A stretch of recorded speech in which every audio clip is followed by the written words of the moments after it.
కడప నగరంలో తాగునీటి సమస్య మీద 8 నెలలైంది కూటమి ప్రభుత్వం అధికారంలోకి వచ్చిన నాటి నుంచే దాని మీద పోరాటం చేస్తూ ఉన్నాము.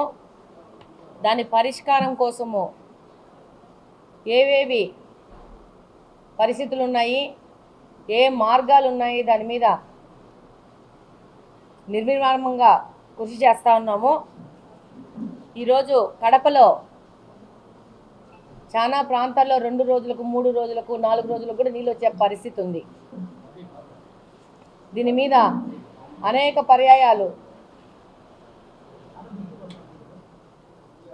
అధికారులతో కానీ అలాగనే కలెక్టర్తో కానీ మున్సిపల్ కార్పొరేషన్ కమిషనర్తో కానీ అలాగనే తాగునీటి విభాగం వాళ్ళతో కానీ అనేక పర్యాయాలు ఈ సమస్య పరిష్కారం గురించి చర్చించడం జరిగింది. అందులో భాగంగా లాస్ట్ జరిగిన రివ్యూ మీటింగ్లో దినం మార్చి దినం కాకుండా ప్రతి ఒక్క రోజు నీళ్ళు వచ్చే విధంగా ప్రణాళిక గురించి రచించడం జరిగింది. అందులో భాగంగా 12 డివిజన్లలో ప్రతి ఒక్క రోజు నీళ్ళు ఇచ్చే విధంగా కార్పొరేషన్ ముందుకు పోయే విధంగా అరేంజ్మెంట్స్ చేయడం జరిగింది. ఈరోజు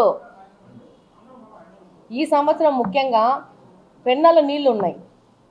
అయినా కానీ ఈ సంవత్సరం కూడా మనము ప్రతి ఒక్క రోజు నీళ్ళు ఇచ్చే పరిస్థితి లేదు.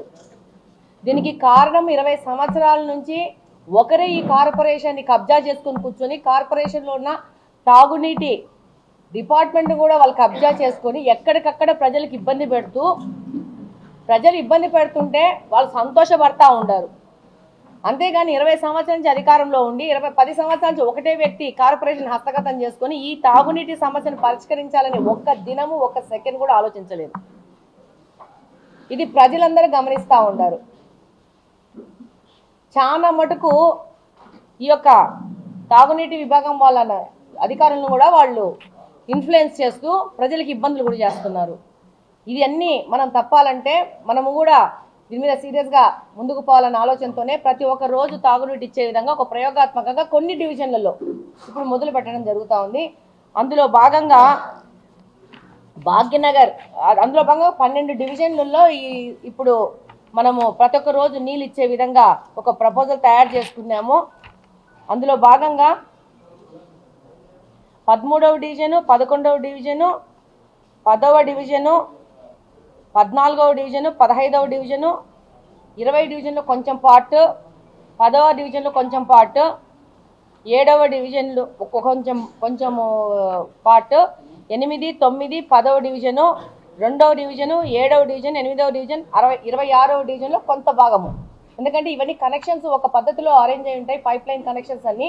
సో ఒక పైప్ లైన్ కనెక్షన్స్ వచ్చే దగ్గర మనము దీన్ని ఒక మొదలు పెడితే మిగతా దాంట్లోకి దాన్ని తీసుకుపోయే విధంగా ఉంటుందని చెప్పేసేసి 3వ డివిజన్లో కూడా కొంత భాగము, 15వ డివిజన్లో కొంత భాగము, 16వ డివిజన్లో రిమ్స్ దగ్గర ఓన్లీ రిమ్స్ దగ్గర ప్రతి ఒక్క రోజు నీళ్ళు వచ్చే విధంగా ఒక ప్రణాళిక చేశాము. ఒక 15 రోజులు దీన్ని పరిశీలించాలనుకుంటున్నాం. నేను మీ ద్వారా ప్రజలకు విజ్ఞప్తి చేసుకునేది ఏంటంటే నీళ్లు రావని ఎక్కువ పట్టేసుకొనేసి మరుసటి రోజు నీళ్లు రాగానే ఆ నీళ్లు వంపేయమాకండి. మనకున్న నీటి లభ్యత ఫిక్స్డ్ కాబట్టి మీరు మరుసటి రోజు నీళ్లు రాగానే పట్టిన నీళ్లు డబ్బాలలో, క్యాన్లలో, ట్యాంకులలో పట్టిన నీళ్ళు పడేయవద్దండి. దాంట్లో తక్కువైన దాన్ని నింపుకోండి. గమనించండి.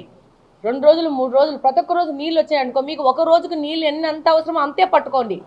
ఇప్పుడు మనం 2 రోజులకు ఒకసారి నీళ్ళు ఇచ్చినా అదే నీళ్ళే ఇస్తాం, 3 రోజులకు నీళ్ళు ఇచ్చినా అదే నీళ్ళు ఇస్తాం.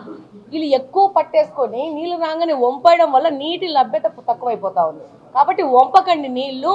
ఈ యొక్క మనం కడపకంతా మంచిగా నీళ్ళు ఇచ్చుకోవాలంటే దీంట్లో మేము ఎంత ఎక్సర్సైజ్ చేసినా ఎంత కష్టపడినా ప్రజలు మాతో భాగంగా వచ్చి మాకంటే ఎక్కువ బాధ్యతగా ప్రజలు ఫీల్ అయితేనే దీంట్లో మనం సక్సెస్ అవుతాం. ఈ విధంగా దశల వారీగా ముందుకెళ్ళి కడపను నీళ్ళ సమస్యలోంచి బయటికి తీసుకొచ్చే విధంగా ప్రతి ఒక్క రోజు నీళ్ళు వచ్చే విధంగా మనము ప్రయత్నం చేద్దామని విజ్ఞప్తి చేసుకుంటున్నాను. కాబట్టి మీరు నీళ్ళు కింద ఒలగబోయకండి. నీళ్లు ఒకవేళ మరుసటి రోజు వస్తే ఆ బ్యాలెన్స్ తగ్గిన నీళ్లు పట్టుకొని చూడండి. అట్లా ఒక 4-5 రోజులు చూసినాక మీకు రోజు నీళ్ళు వస్తుంది, మీకు ఎంత అవసరం వస్తుందో అంతే నీళ్ళు పట్టుకోండి. ఈరోజు నేను వారం నుంచి హైదరాబాద్లో ఉన్నాను, హెల్త్ బాగాలేక. కృష్ణా సర్కిల్ నుంచి మహిళలు ఫోన్ చేసినారు, నీళ్ళు రావట్లేదు అక్క అని చెప్పేసి.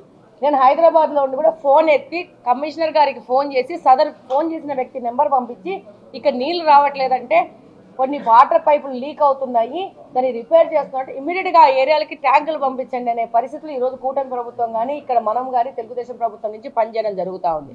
నిన్న దేవుని కడప నుంచి కూడా ఇంకో ఫోన్ వచ్చింది. ఇమ్మీడియట్గా వాళ్ళకి ట్యాంకర్లు అరేంజ్ చేసేసి అప్పటికప్పుడు వాళ్ళకి పని చేస్తూ ఉన్నాము.